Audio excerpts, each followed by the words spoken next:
Cara untuk mengeluarkan Purchase Cancelled Note.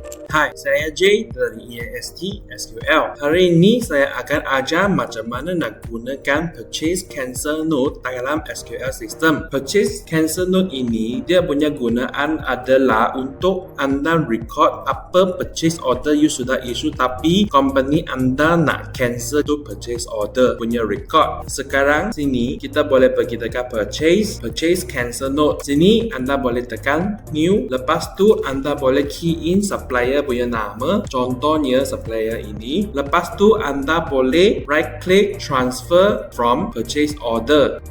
Contohnya saya ada satu PO dekat Jun, saya nak cancel ini order. So sekarang saya tekan OK. Ini dua item adalah apa yang saya sudah issue dalam PO. Okay, so kalau anda confirm ini order nak cancel, anda boleh save. Untuk purchase cancel note ini, anda boleh set itu date yang anda punya company cancel order ini. Lepas tu terms untuk supply itu. Untuk document number ini, anda tak payah key in apa-apa sebab SQL system akan generate numbering automatically. Sekarang anda boleh save. Lepas tu anda boleh pergi dekat preview. Ini adalah template untuk purchase cancel note. Sistem template ini akan tunjukkan item code, lepas tu total amount untuk cancel note ini. So ini adalah caranya untuk gunakan purchase cancel note dekat SQL system. Kalau anda suka video ini, anda boleh like and share. Thank you.